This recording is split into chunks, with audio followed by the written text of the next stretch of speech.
Welcome everyone to another episode Conversations That Matter. Today with me for you is a very special person, Pastor Henry Nwaneri, with whom we will be talking about our connection with religion and God, our faith, self-leadership, and how are we guiding ourselves to become a better version of ourselves. Pastor Henry, thank you very much and welcome.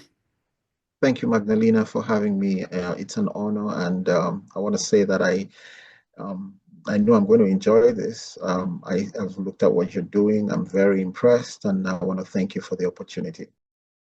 I usually speak at my workplace about leadership, but also I use the soft part of the leadership, where not too much talk we do have. We have this commercial image of leadership from the organizational perspective.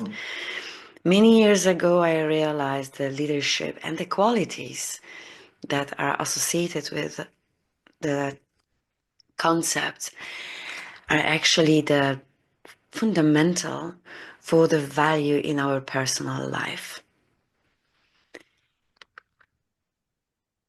You are a pastor, you are sharing the word of God. How do you perceive right now us as people? The world covered with the noise. Are we lost or we know where we go? Wow. You didn't spare it. You just went right straight into the deep end. That's a very deep question. And let me put it this way. There is a lot of signs that we are both lost and found. There's it depends on what you're looking for. You can find evidence that we know what we're doing, and you can also find evidence that we don't know what we're doing. And even when we know what we're doing, there's still some evidence that we don't know what we're doing. Because one of the things about civilization is that civilization drags humanity, and your ability to manage civilization gives you four or five things. It will give you an edge.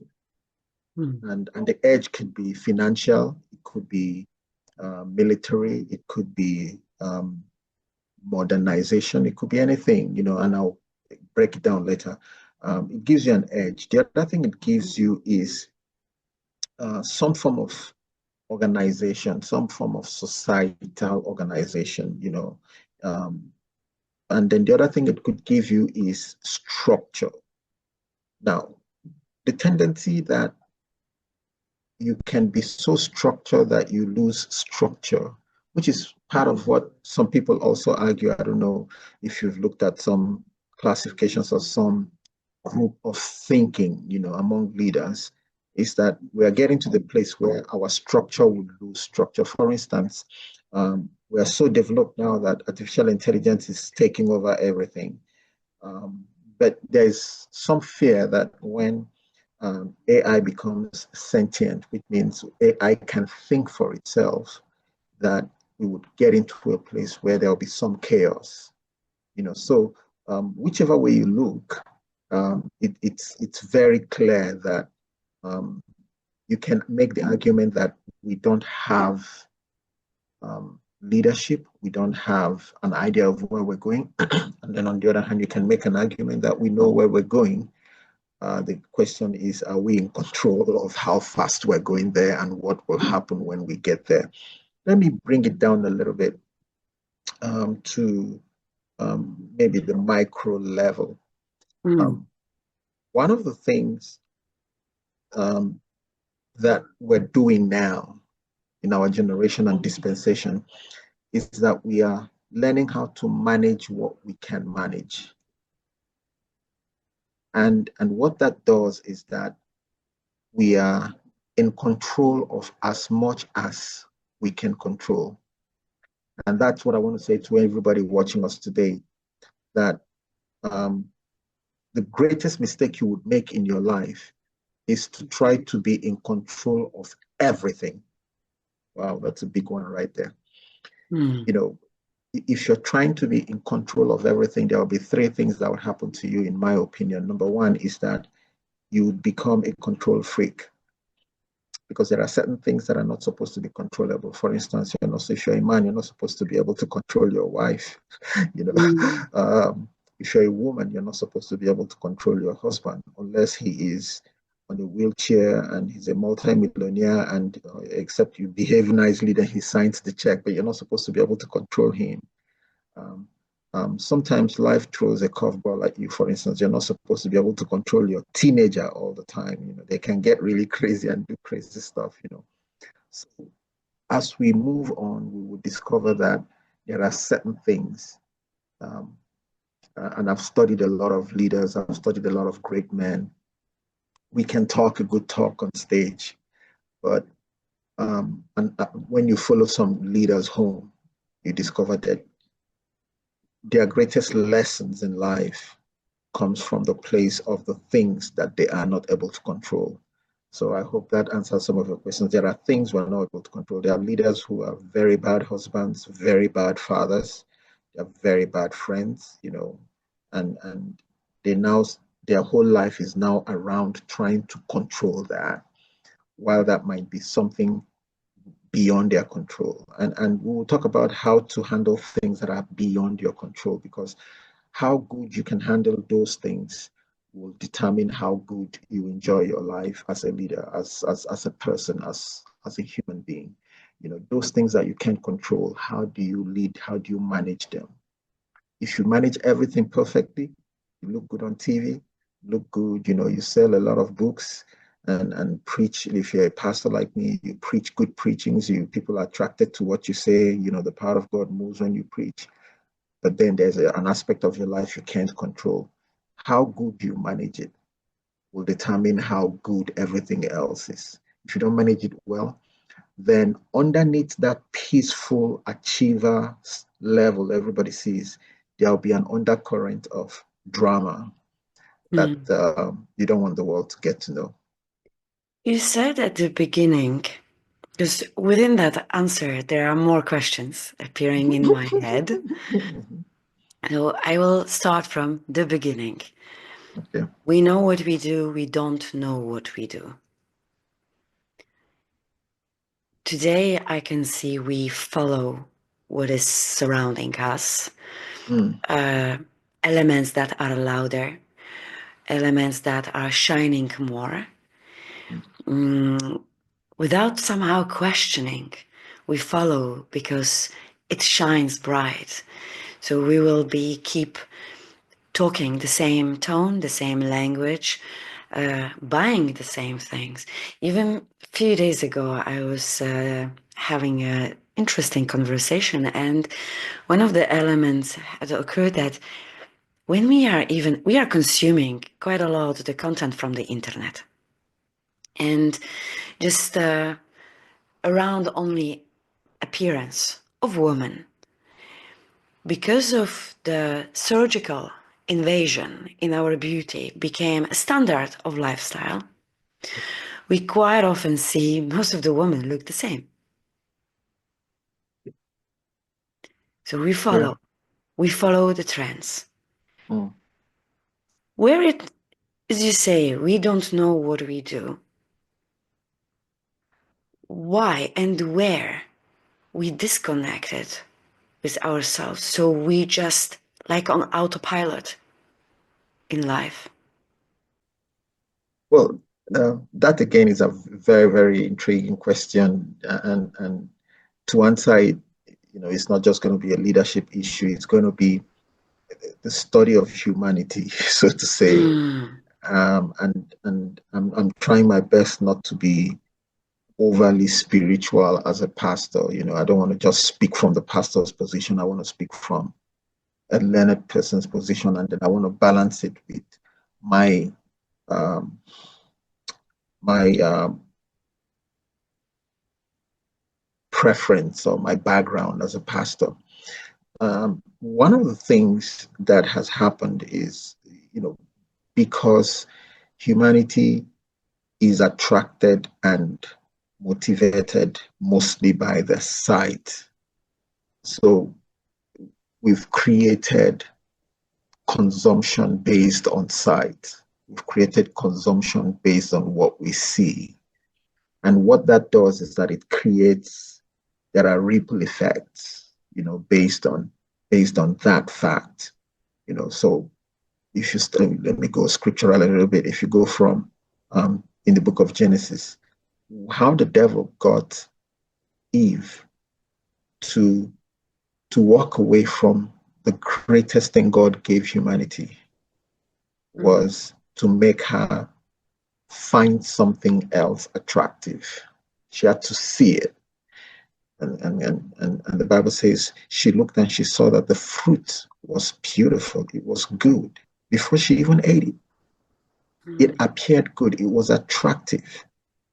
And then she said it was good to eat for knowledge. She hasn't eaten it.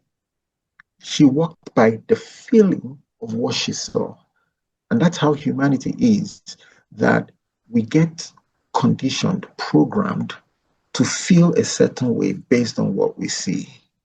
Very few people can fight the feeling that they've been conditioned to feel on what they see.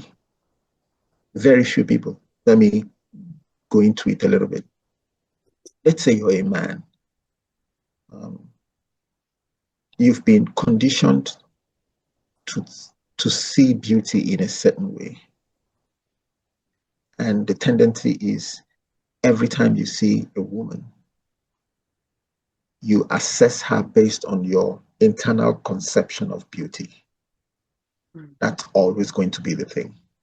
Very few people are able to undo that wiring of how they've been conditioned to see beauty, to now say there are other parameters that are important when it comes to seeing beauty. If you're a woman, same thing. You've been conditioned. When they want to advertise a cologne for men,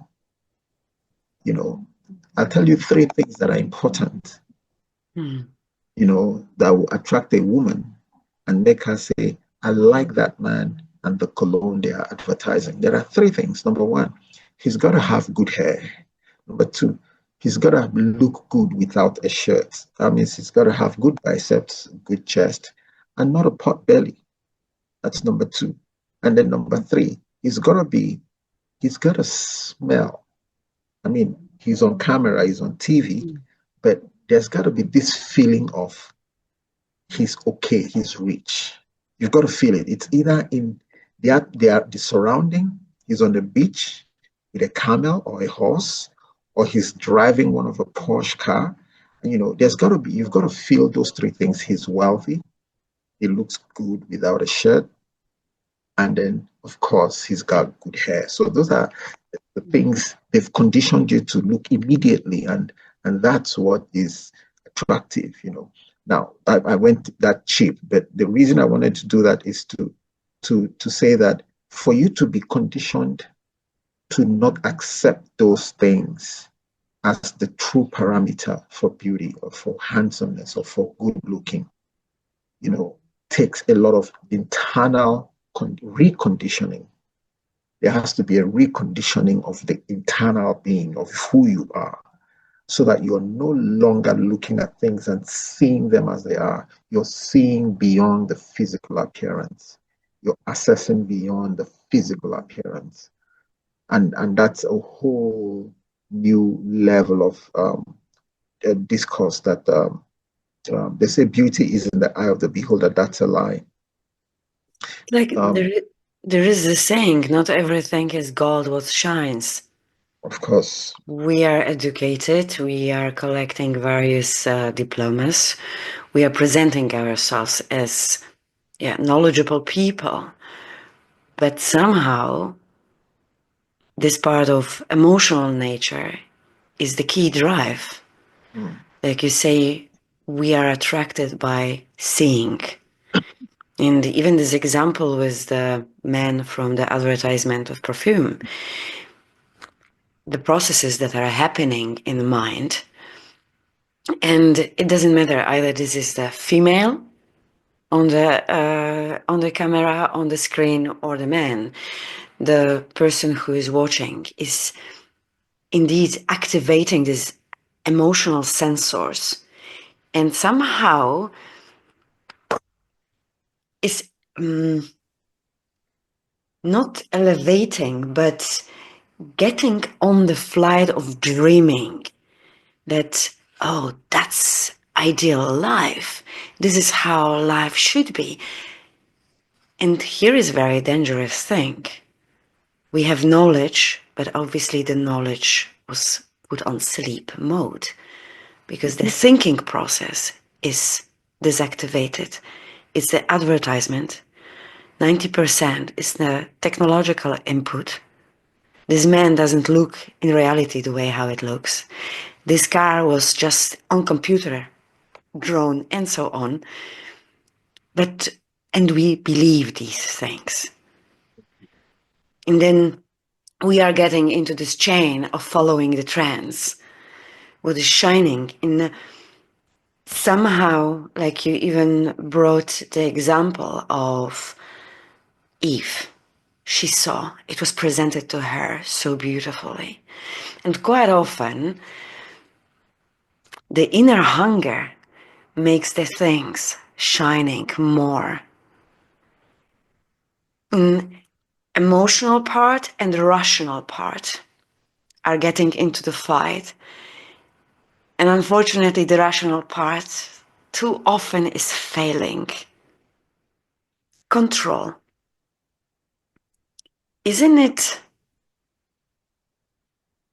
one of the outcomes of misbalanced, immature, emotional drive in us for the way how we live? Well, let me say this. I was saying this, and it ties into what the question you asked me earlier on and the answer I gave you. They said beauty is in the eye of the beholder, and I said that's not true. When you learn that, you will learn a lot of things.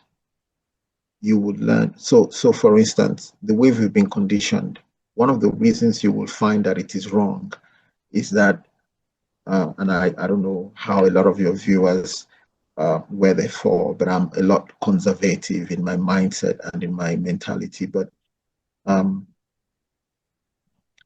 um, our fathers, 40, 50 years ago, have you ever thought of how they got married and why they stayed together through thick and thin?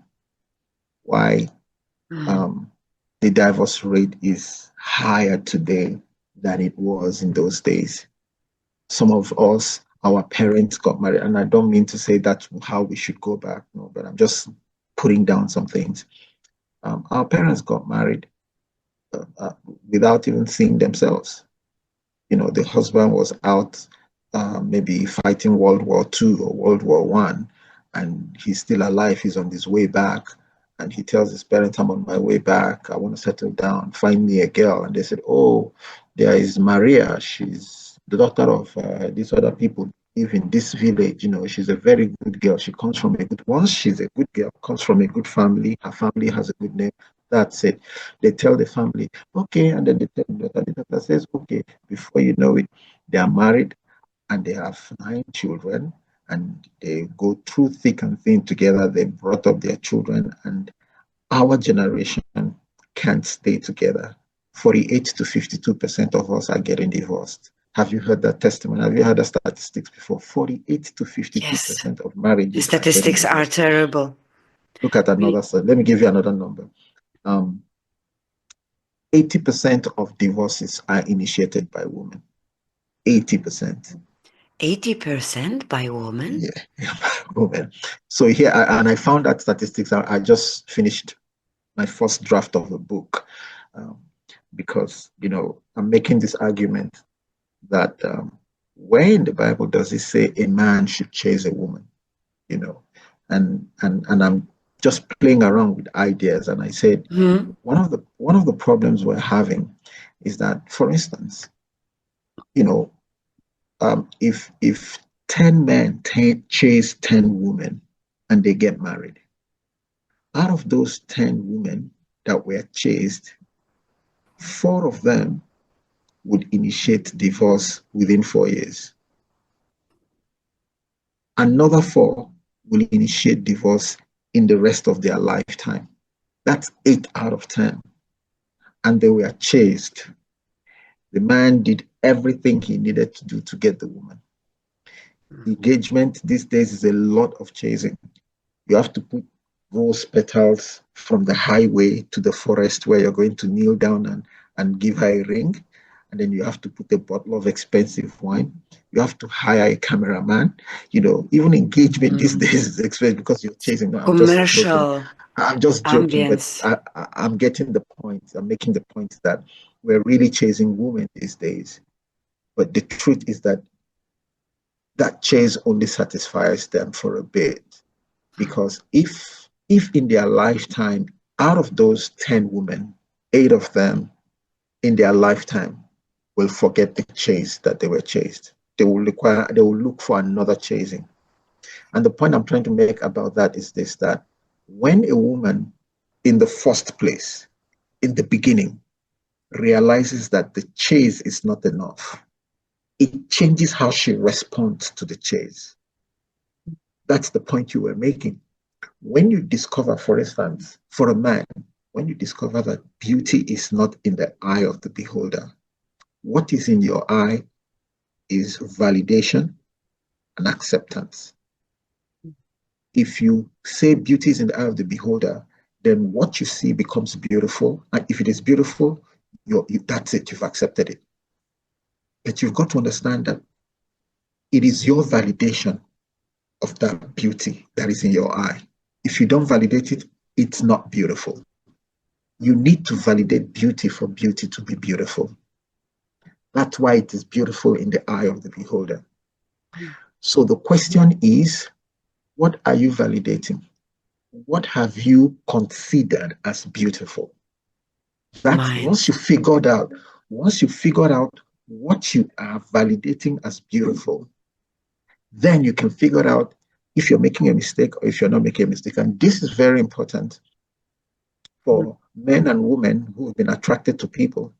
I deal with a lot of people who tell me, why am I always attracted to the same kind of people who are very abusive and toxic and all of that?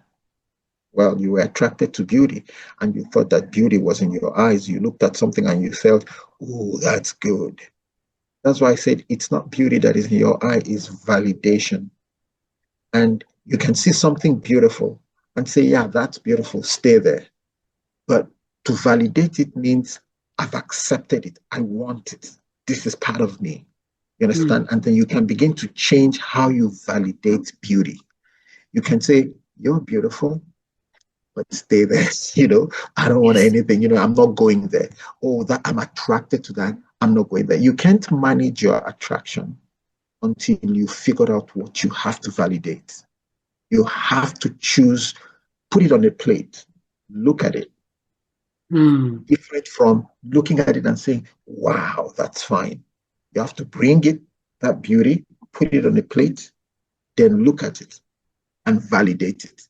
When you figure out what you should be validating, you now have 2 plates. There is one plate of the beauty you've brought, and there's a second plate of the beauty that you really need to validate. The one you know is what you really need. That's what's happened to people. When somebody chases them, they quickly accept because the chase is beautiful. The chase feels good. It feels elevating. And we are hungry. We need to. We are hungry. So absolutely. he chased me, and because I'm hungry, I am excited. I'm so happy. And I do not look who is he, who is absolutely she, because absolutely on that particular moment, I feel, oh my God, I am needed. I am important. But through what lens are you actually making that statements? Absolutely. Through the hunger is never good. No, it's never good. And what happens is, especially the food you eat satisfy you for that moment, and then a year, 2 years, 3 years later, 4 years later, um, Mm. no, I know this is not good for me. Then you begin to change. You begin to, and people change. People, if you can stay the same, good for you. But if you can't, it's time to begin to figure out what is the kind of thing you're looking for that lasts. You don't Mm. want the one that is just 2, 3 months. You don't want the one that flashes in the pan. You want something that lasts. You want something. What are the true things you're looking for? What are the true things? What would you stay the rest of your life with? That's what you should be looking for, not what will get you going. Yeah. Because going is easy, but continued going, staying the rest of your life, that's the most important part. I tell a lot of people that there are two levels of maturity in growth, but there's maturity in thinking. And that is when you begin to understand the foundation of the mistakes humanity makes and how it has influenced you if you've made those kinds of mistakes.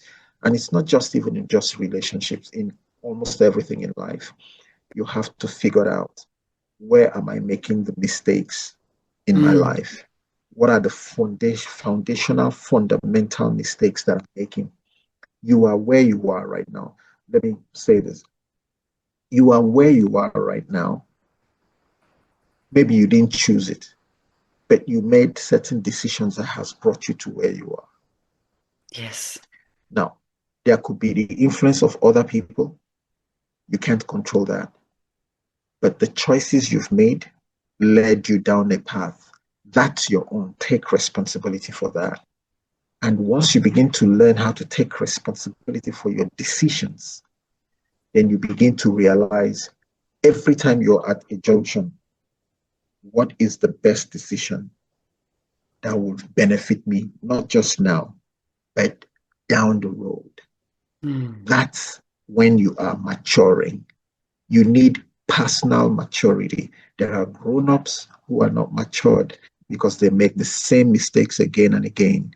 If you put them at a junction and tell them, if you follow this road, you'll get there in 10 years. If you follow this road, you'll get there in 10 minutes. They constantly go down the 10-minute road because they want to get there really fast. And there's a lot of reasons for it. Let me give you some. If you're comparing yourself with somebody else, you would want to get there fast because you want yourself, okay, yeah, me too, I'm there. You want to achieve and arrive Mm. because you're comparing yourself to somebody else, number one. Number two, if you don't believe in yourself, then you want to get there fast. But if you believe in yourself, you want to get there by working it out yourself, not by being giving it. You want to walk through it. You want it to be yours. You don't want it to be given to you on a platter. You want it to be really yours. And it takes maturity, it takes growth. And the other thing about it is this: the fun is in the process. That's a very difficult thing to say. It takes maturity to discover that the fun is in the process. The fun is not in the getting. You can get it and enjoy it, but everybody knows who has gone through, whether you went through hard times and everything. The fun is in the process. The pain, the suffering, the trials, the trial and error, the mistakes, the corrections, the discovery, the breakthrough, all of those things, they were painful when you were going through them. But the joy is in that process, because when you come to the end, that story is yours. That experience is yours. You are different from everybody. You're different from the person who got it in a minute. You can tell people stories and give them experience, and there is no amount of money that can be paid for the experience you have had. And so many of you are going through stuff. So many of you are going through things in life, and you're angry, you're frustrated, you're tired, you're desperate, you're despairing. But I've got news for you. That process, even though it is painful, is the most valuable thing you will have in the end. It's the most valuable thing you have. Don't compare yourself with other people. Don't want to rush it. Enjoy the process, because the process gives you not gray hair, gives you golden hair. Get ready for that. The life is going well. and certain things are getting broken. You have a choice to make. And sometimes the choices will take you on the path that you will scratch your knees, you will break your toes, you will feel there is nothing else.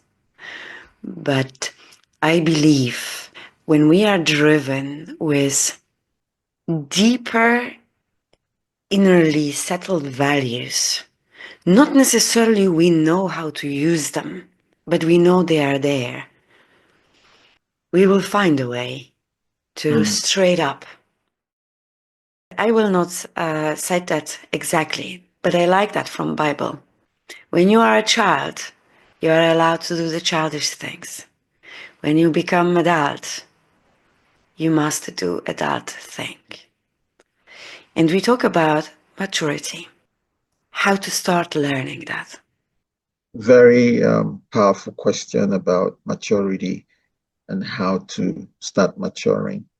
And I'm actually doing a research now about maturity. I'll share with you what I found before I finish my book, and then I'll come back Oh, and that talk would be about my book. fantastic. Yeah, but let me share with you some steps to maturity on a different level, and I believe this your listeners would really enjoy this. There are certain things that will begin to happen to you once you start the journey of maturity. So let me put it this way. The first thing is to play life in slow motion. Oh, I like that.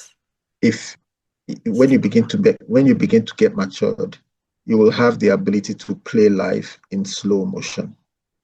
Things will not come at you fast and furious. You know, when things come at you fast and furious, is because you're still a baby, and the speed at which things are happening are a little bit too much for you. But as you begin to mature, you begin to play things, and so everything in life you can pause and slow motion it.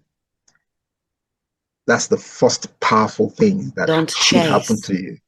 You know, Don't chase. Don't yeah, rush. don't rush. Just your ability to sit back and watch it happen slowly. You know, and then you can make your decision from a slow place. That's that's the first sign of maturity, the ability to play life in slow motion. You know, go back and check how many things have happened to you in life that were really, really fast. They have before you knew it, they happened. You know, some of you before you knew it, you were married. Before you knew it, you had two children. Before you knew it, you had five. Before you knew it, then you woke up. Who is this woman or who is this man? That's. But if you can slow motion life, then you're maturing. When you get to the place where life can slow down, that's a sign of maturity. Secondly, another sign of maturity is when you find yourself being able to think before you make a decision. Mm. that that is another. So that's the problem. If life is going very fast, you make your decisions very fast. But if you can play life in a slow motion, then you're maturing.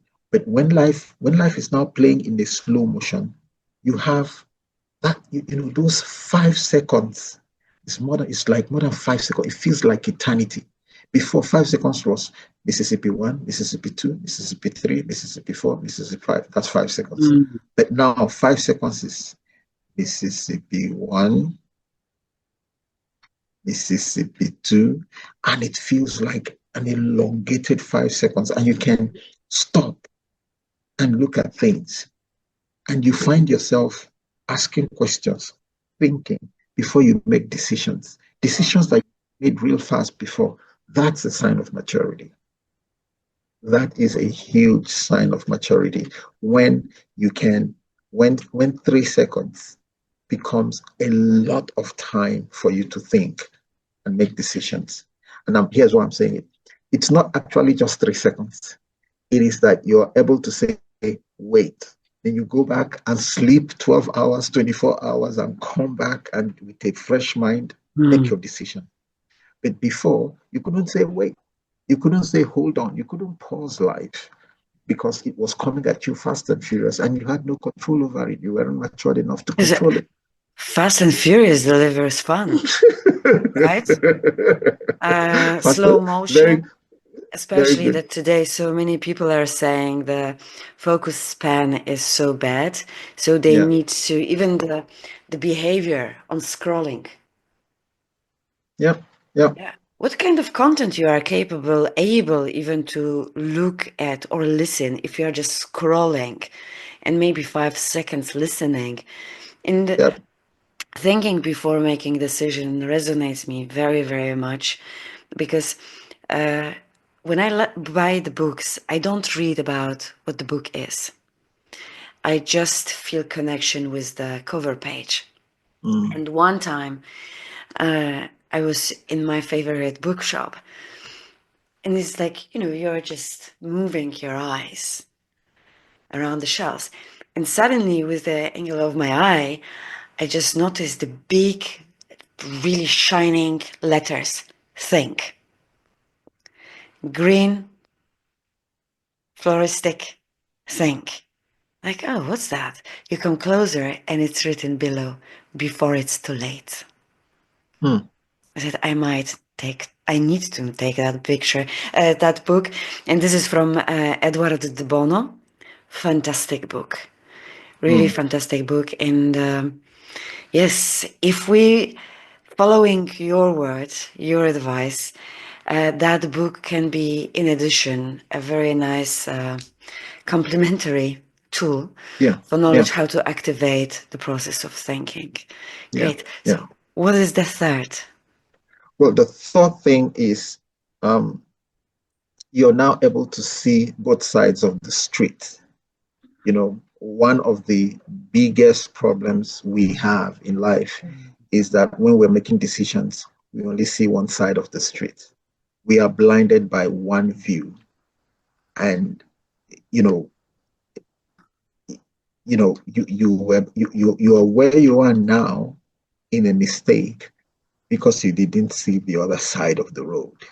But when you're matured, when you're growing in maturity, you know how parents teach children, little kids, when they're playing, they just run across the street. No, no, no. As they begin to mature, the parents will say, you look left, look right, then look left again.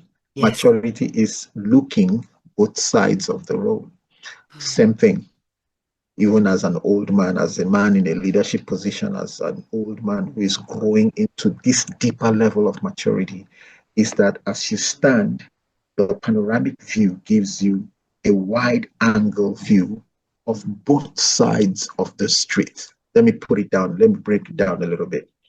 It gives you the pros and the cons in detail. You see the advantage and disadvantage in detail. You're not overwhelmed by the disadvantage or the advantage. You see both sides.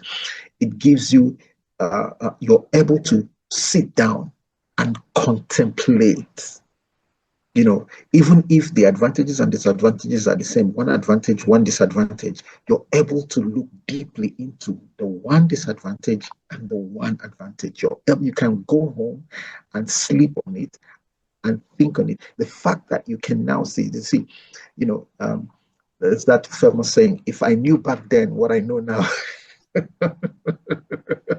that's But it's maturity. another, it's kind of proof that one person who will say that I saw, I understood, and I am aware.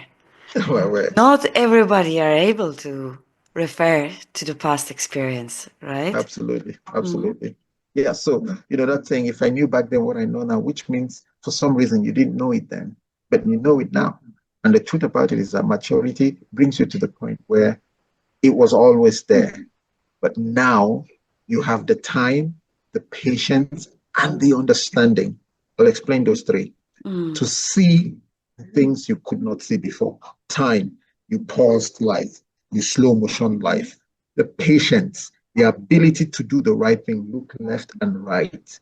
And then the knowledge. The knowledge is being able to interpret the Mm. things that flash in your face, being able to interpret flashes. Let me explain this. character manifests to us in flashes. People's character appears to us in the first instance in flashes. And when you miss people's character, the worst kind of missing is when you miss experiencing their character. So you've been with somebody, the person is behaving in a certain way, and you still missed it. That's bad. But in the initial phase, people manifest to you in flashes. And if you don't catch those flashes, it could be one word, it could be one facial expression.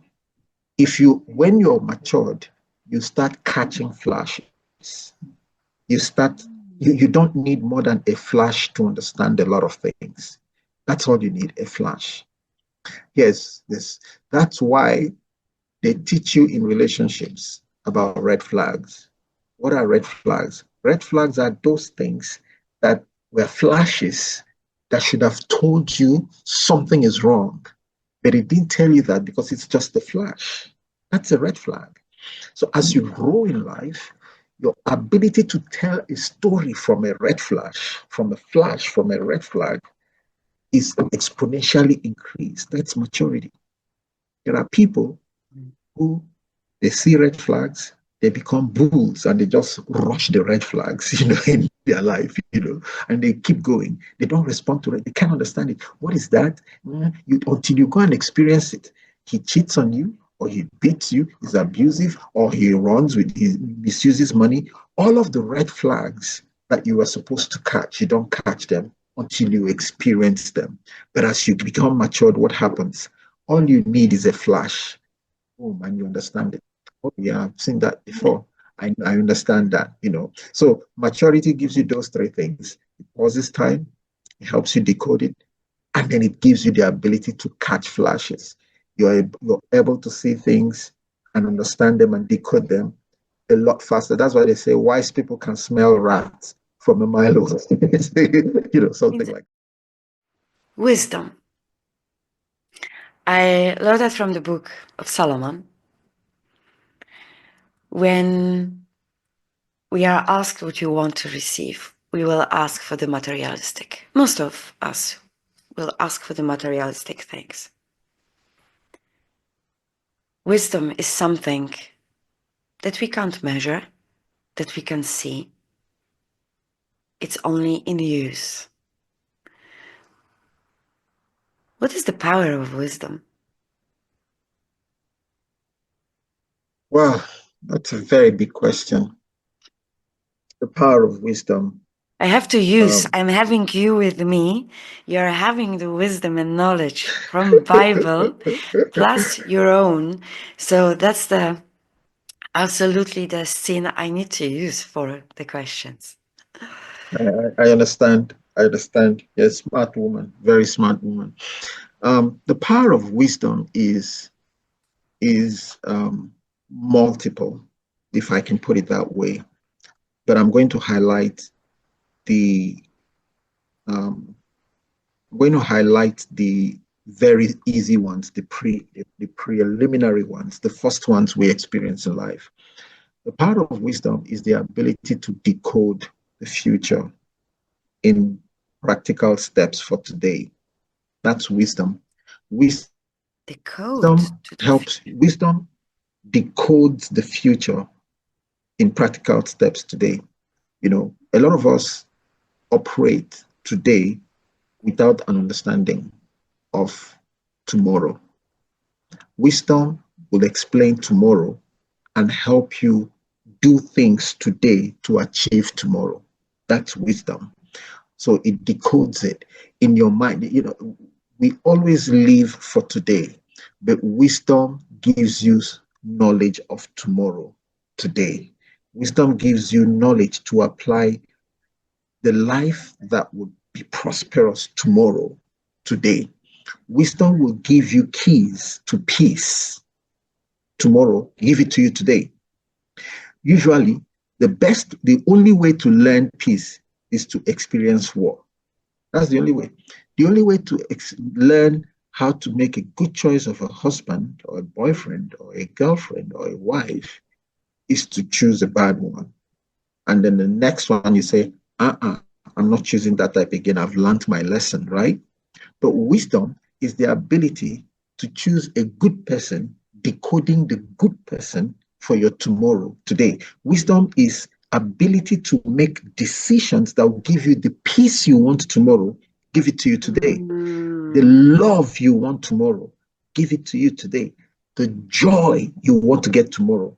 Wisdom will tell you what to do today to start getting it today before Oh. tomorrow comes. That's wisdom. Wisdom applies understanding and knowledge today to achieve what you want to struggle to get tomorrow.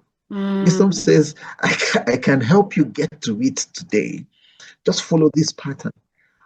Understanding and knowledge will take you through experience.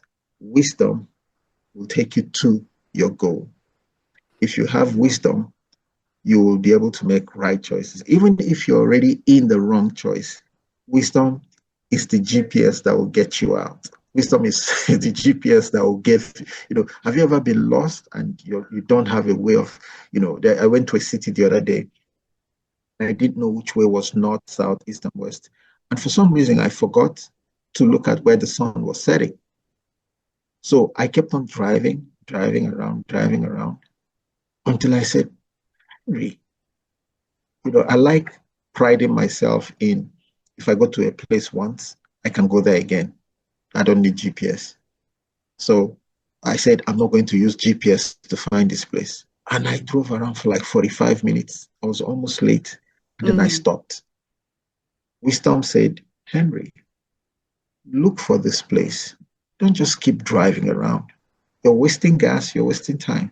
So I Mm. stopped and I plugged it in my GPS and I found the place and I drove straight to the place. Wisdom will turn on your GPS even when you are lost.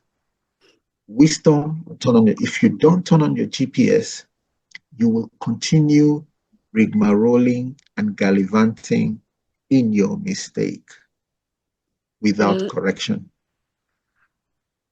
wherever we are in life at that moment, or even either we are alone or with the family, and the things are not going well, and that's our pull for complaint.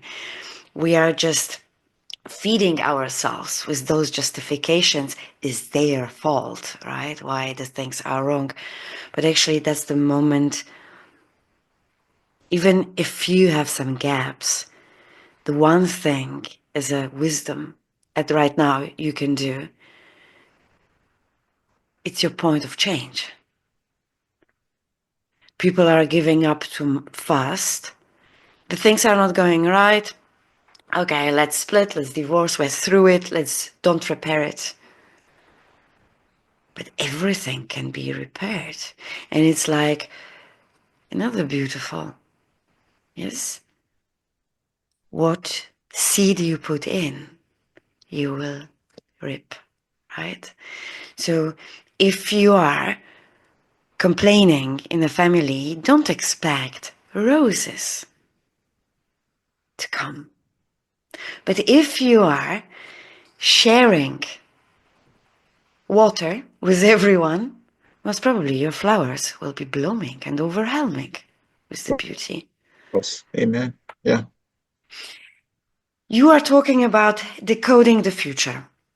We were talking about how today we are navigating our life and how we are driving ourselves through the pathway of losing our mind.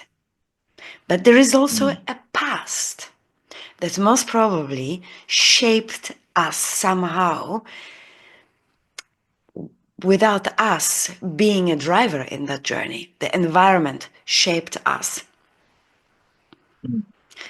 The battle at the bloodline. That was your book. And Yeah. there you are talking about deviation point. There is a home, there is a past, there are some patterns that we have embodied in us, we follow, Mm-hmm. and we know they are not okay. They didn't give us benefit. How? we can find our deviate point? That's a tough question, and I hope I can answer it in 2 minutes. It takes a lot of investigation to do a lot of things. Let me go that way. It takes a lot of investigation to do a lot of things. Let me point out some. Um, if you never ever investigate, you will never ever find the perfect DNA line for your family, for yourself. Let me explain what I mean. Um, the DNA is woven, you know, and and and it is woven using the chromosomes from the man and the woman, the X and the Y and the X and the X and the XYs, XX, XY, woven together. Now, in that weaving, a lot of other traits attach themselves to the DNA. I'm talking biologically now. So for instance, I want to explain it biologically, then I'll go into spiritually and maybe any other way. So now in science, you can literally identify traits and characters as they attach themselves to the DNA, and the DNA is weaving itself, creating a human being. You can identify traits. That's why, forgive me for saying this, Elon Musk has 13, 13 children. Because one of the things he does is he has isolated his semen, and in most cases it's direct. During intercourse with a woman, but in some cases it is artificial insemination, where he sees a particular trait in a woman, and then he has isolated his own semen, and he is able to um, remove this. It's blue eyes. I want blue eyes. I want ability to be at least 6 feet tall. And, so he picks all of those traits. And people are doing that now. They're picking traits in the semen. They're removing traits they don't like.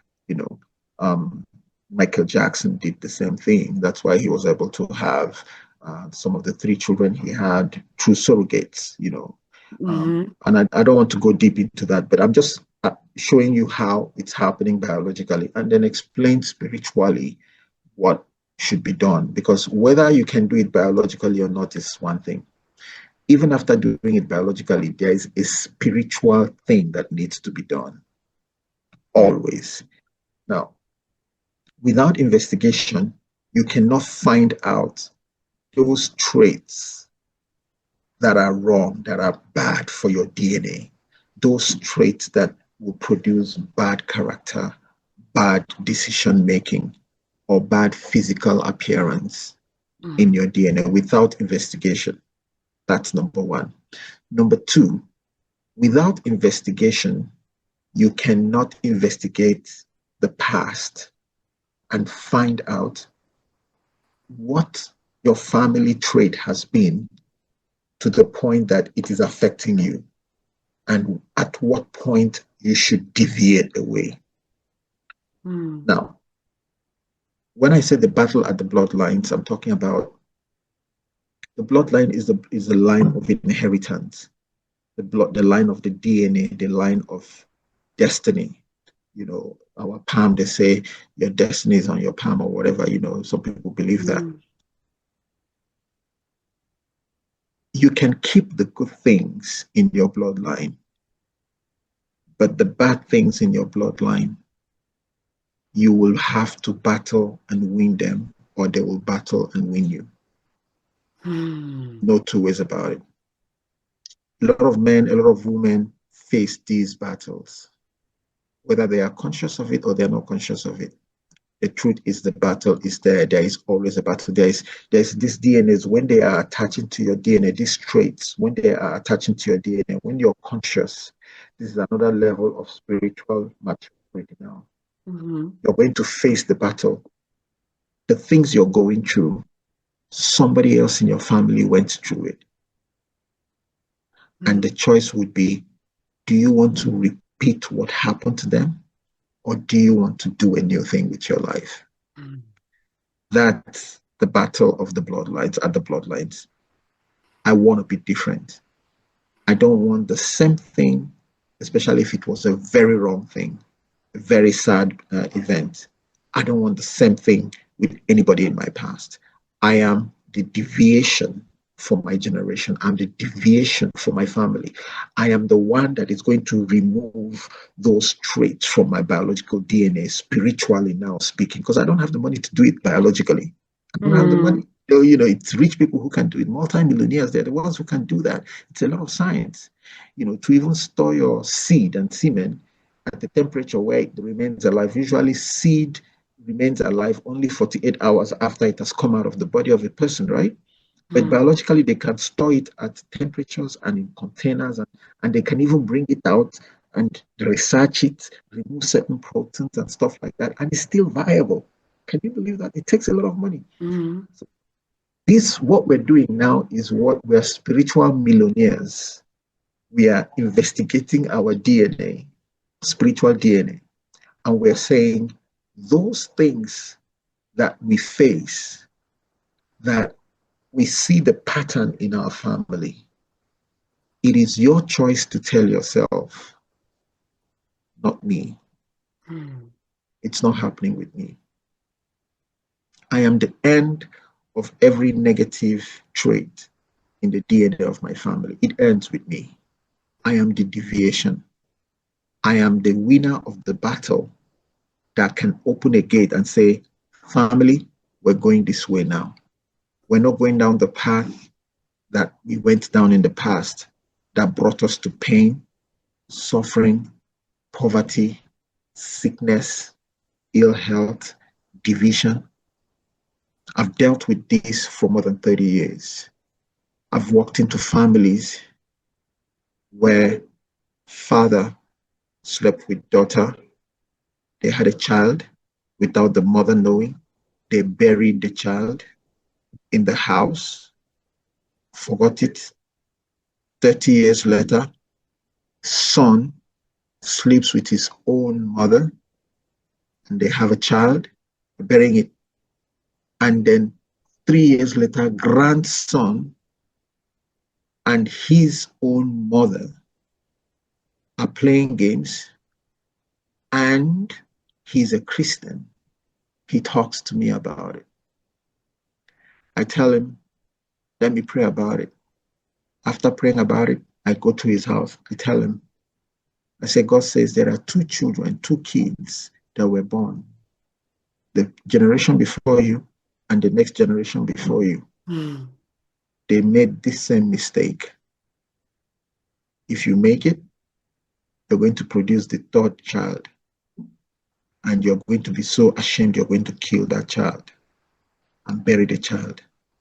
It is your choice to repeat the mistake your parents made, your ancestors made, or it is your choice to say, I am not making this mistake. I said, and the moment you choose not to make this mistake, you will be the one that has the authority to dig up the mistakes that everybody else made. You cannot dig it up if you make the same mistake. That's the thing. So the battle at the bloodlines is not just the battle to deviate, it's the battle to correct. Until you correct that past, until you bring it up to a place where every other person in your Mm. future sees it and knows we can't repeat this. We And cannot repeat this. That battle is not won. there will be, I believe, there are two things we need to be aware. Everybody can stop the wrongdoings, and it's No, not. not everybody can stop. No, No, no. I mean, no, no. In terms I of, understand what you're saying, but the truth is not everybody can stop. No, I understand and I agree I with you mean, that everybody has the capacity to stop. this Yes, is what I wanted just to say. yes, yeah, Theoretically, everybody can do it, but what we need to have this inner strength dictated by the higher power, because when you do that, you need to be ready how much you will lose. yeah, Because this battle you will do alone.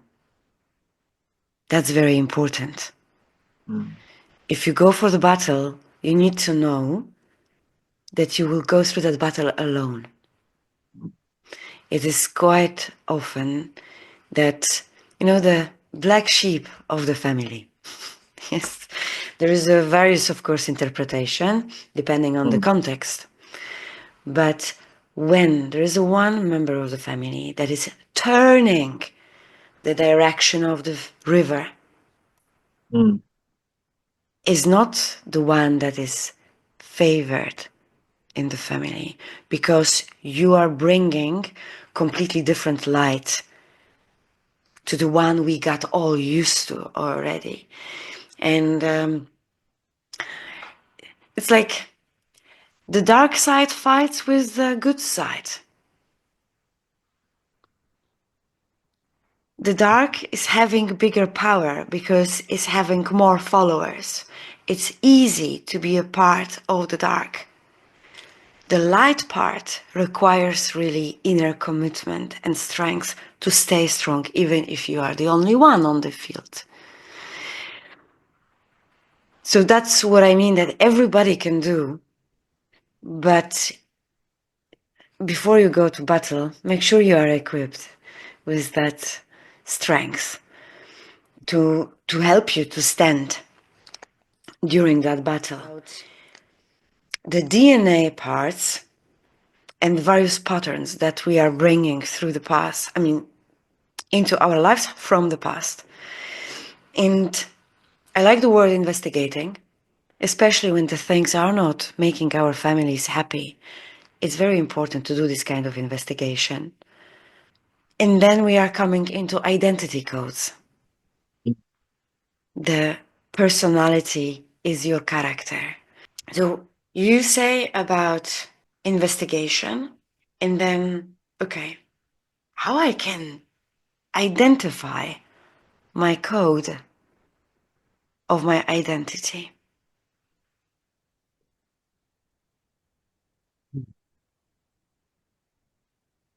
So, when I talk about the battle at the bloodlines, I explained to you that there are several battles at the bloodline, but the Christian needs to win the first two. The first two battles at the bloodline is the battle of deviation and the battle of correction.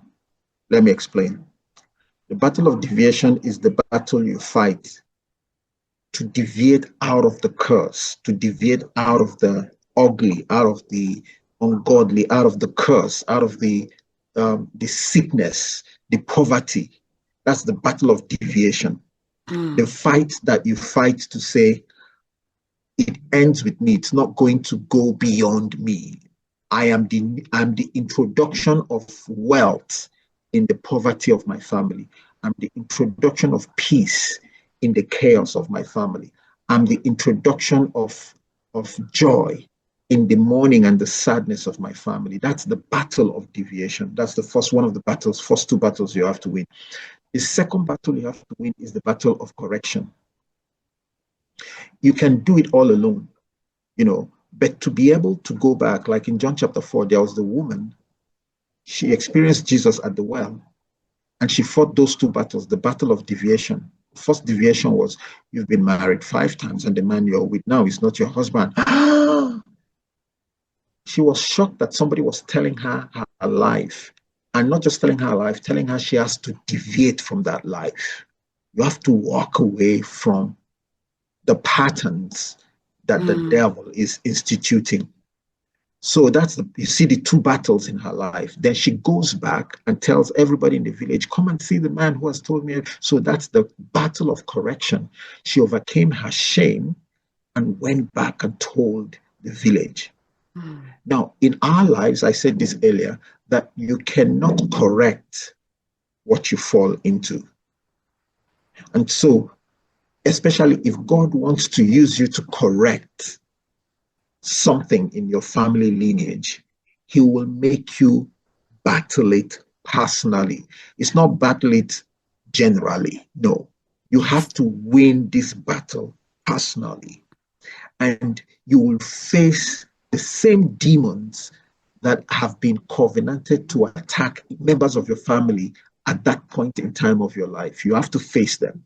So those are the two battles that you have to win. The battle of deviation, to deviate from your ancestral lineage and go in the path of God, and the battle of correction, to now be able to turn around and speak to your generations, your family, so that you're not the only one that is deviating, you're leading others.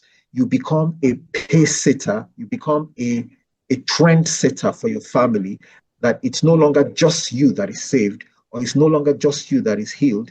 It's no longer just you that is AA, not SS, sickle cell. It's no longer just you that is a prostitute in your family. It's no longer just you that is divorced in your family. You're now leading a generation or future generations of marriages that will be successful, of people, women that give birth to children. It's everywhere in the Bible. For instance, the rich man that died, he begged Abraham to send somebody back to correct things. He didn't do the deviation, he didn't do the correction. See, and it's there everywhere in the Bible.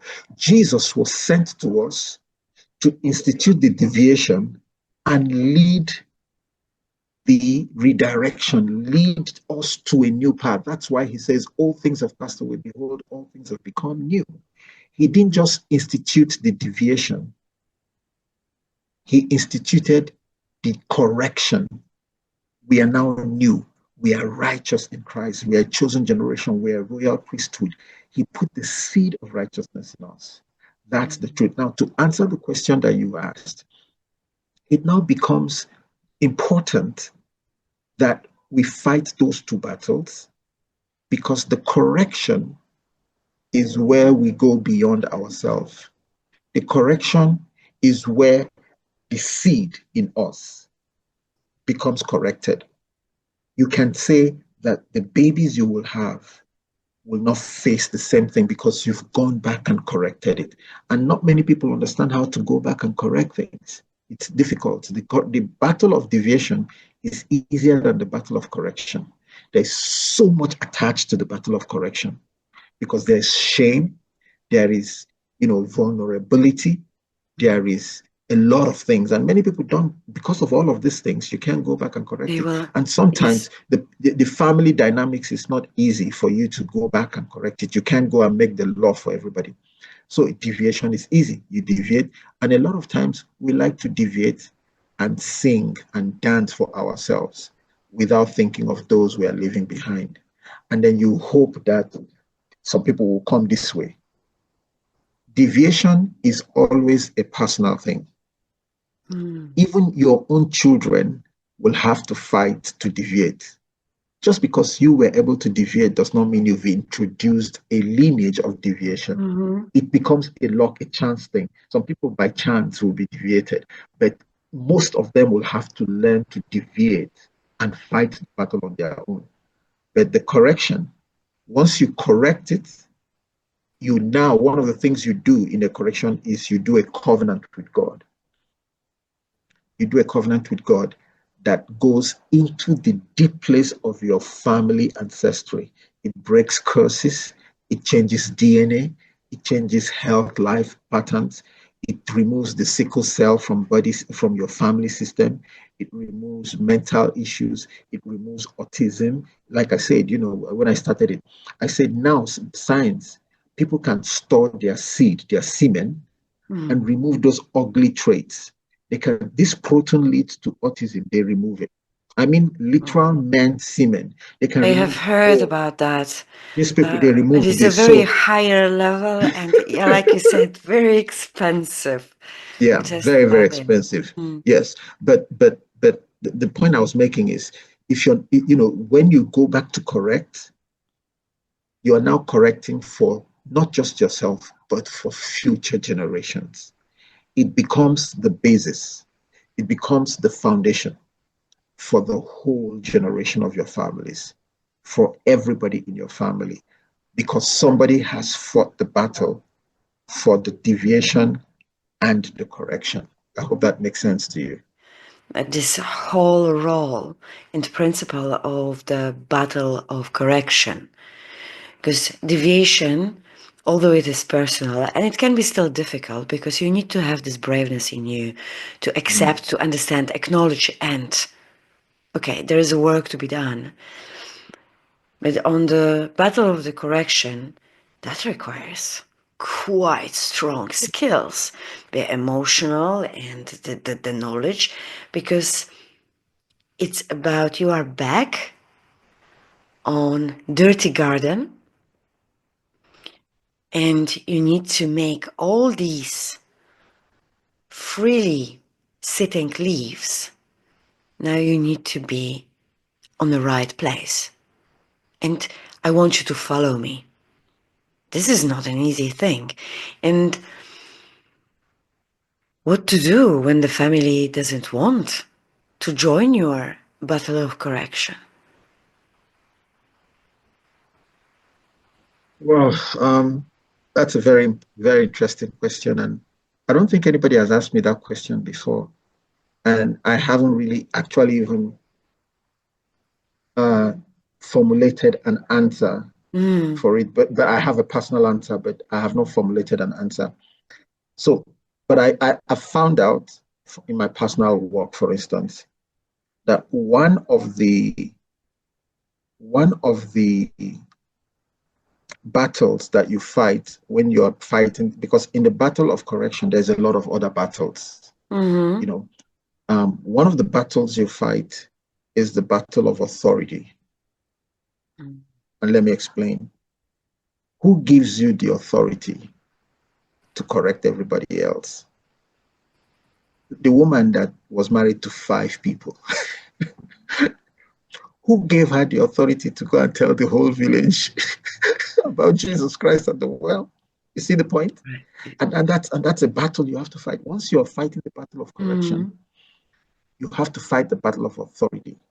When what Abraham told the rich man, when the rich man said, "Can you send my brother? Send somebody to go and warn my brothers." He had 5 other brothers. You know what Abraham said to him? He said, they have the prophets there, let them listen to them. One of the things that would have happened if Abraham sent somebody, which is what the man wanted, was there's a supernatural thing to it. Somebody coming from the dead, from the realm of the spirit, and coming to warn those who are alive. Your brother died. He made all these mistakes. He did not deviate. He said, I should send somebody to come and warn you. That's what we want. We want the supernatural to warn, right? No. The supernatural has the authority. That's what we want. We want the supernatural to do it for us because it has the authority. It's already supernatural. Somebody from the dead, somebody who has seen my brother who died. That's why, such corrections require authority. And he wanted somebody from the dead to go and do it for him. Abraham said, no, they have their people, because one of the things about correction is that a lot of us wait for correction from authority. Yes. And a lot of us can only make correction from authority. But like we were talking about maturity, you should get to the place where correction does not need authority in your life. If you're at the place where correction can only come to your life if it has authority, something is wrong with your life. Correction should be such that the moment it shows you this is wrong and this is right, if you know what is wrong, you should know what is right. And you don't need authority to accept it. You don't need authority to accept it. That's why the whole village followed the woman, because there was power in her ability to just say, come see a man who told me about my life. And the whole village came. Those who looked at her and said, we know you. You're a cheap woman. You've been married 5 times. Why should we listen to you? They didn't come. Correction should never demand authority. Correction is authority. It's of its own. It's authority of its own. But if you're the one bringing the correction, you will have to fight that battle. Here's why. Because even Jesus, the Bible says concerning Jesus, he couldn't do any miracle in Nazareth. Why? Authority. They knew him, familiarity. One of the biggest problems you will face when bringing the correction to your family is this issue of authority. Who are you? Oh, people have a huge problem forgetting what you are and what you have been through. Mm. They know how you were born. They know when you got married. They know all the mistakes of the marriage you made. They know all your mistakes. Your mistakes are amplified at the point of your correction and authority.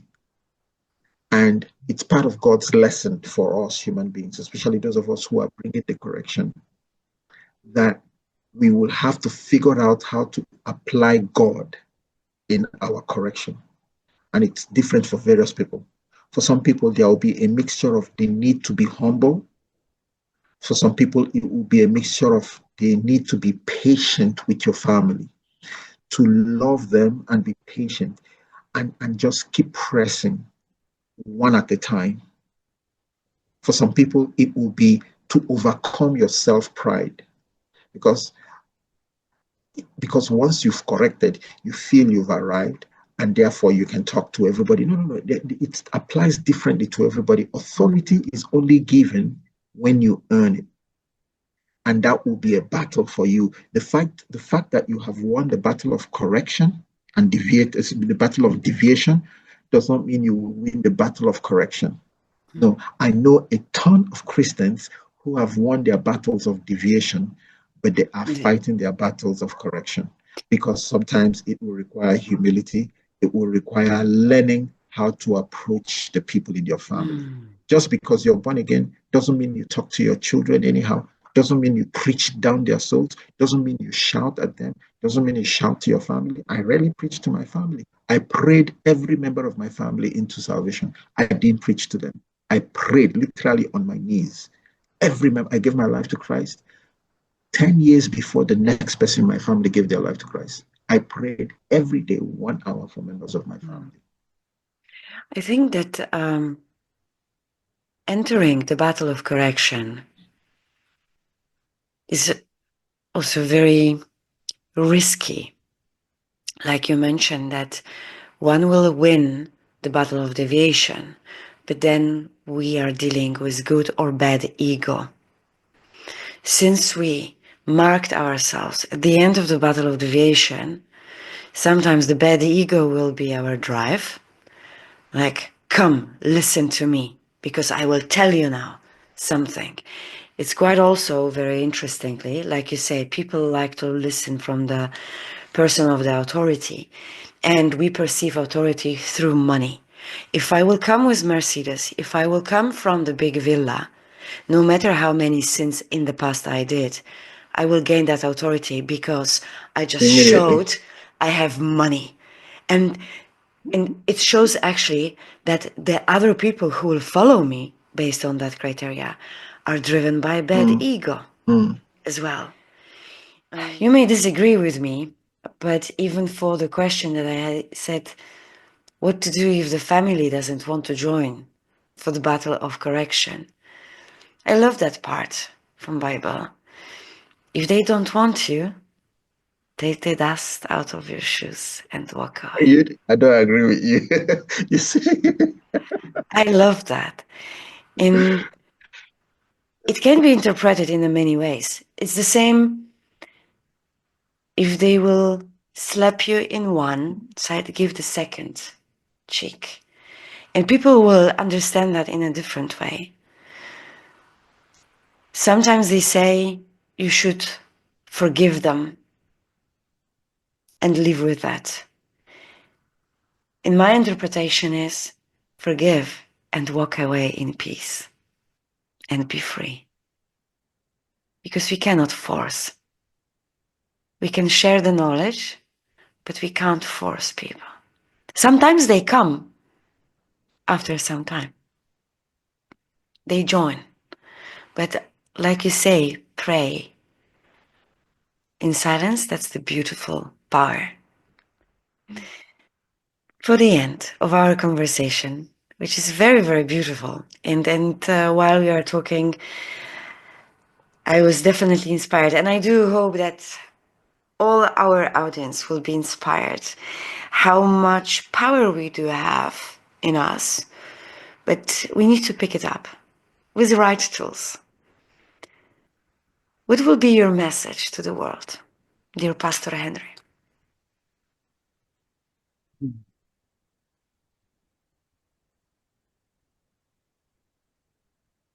That's a very good question. Mm. I wish I can tell the world. Yesterday I went somewhere, and when I was going home, I decided to walk. And as I was walking, I left the car, I was walking. I saw things, I saw a lot of people. I saw a lot of things I had never seen. This was a route I always take going home. I saw homeless people. I saw, some gardens and some decorations. I saw the lines on the road. And then when I got home, I sat down and I realized that, the way you travel will determine the things you see in the journey of your traveling. So I want to tell people that if you're traveling a certain way, take the time to notice what's on your journey. Take the time to notice the houses, the people, the lines on the road. Don't just rush through it. Don't just drive past people. Make a difference. If you watch that movie, The Avatar, Part 1 and 2, um, by James Cameron, the way they salute each other is, I see you. They put their hand on their chest, and they say, I see you. And one day I was thinking about it, and I just thought about it very differently. A lot of us, we come by people, but we don't see them. I want to start seeing people. I don't mean just see you physically. I want to see deeper into you. I want to see who you are, what you're going through, what makes you. I want to acknowledge your existence. Mm. And I'm not just saying it because from a spiritual point of view, just from a humanity point of view. On the journey that every one of us are on, it's time for us to begin to see people, acknowledge them, not just hi, Mhm. really see into people. It will make this world a better place. And we That will don't. be my that will be my message. And to make the world a better place, we don't need to have millions. We No, don't need to make big steps. no, Sometimes it's enough to make a smile to another person. absolutely. We live in a world with so many people, yet we are more and more lonely. And it's Yeah. like you say, we pass the world, we pass the streets, we pass the people, but we don't see. We live together and we don't see. Do you know, you said something now. Do you know that in 2024 was the human population hit the highest ever, 8.47 billion people. Hate one. But then we also had, it's recorded as the loneliest year ever, Mm. 2024. We have 8.47 billion people and the loneliest year ever.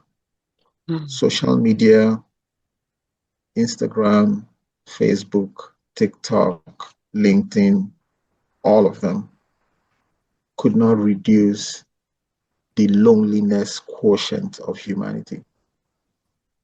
More people died alone in 2024 than in any year before that.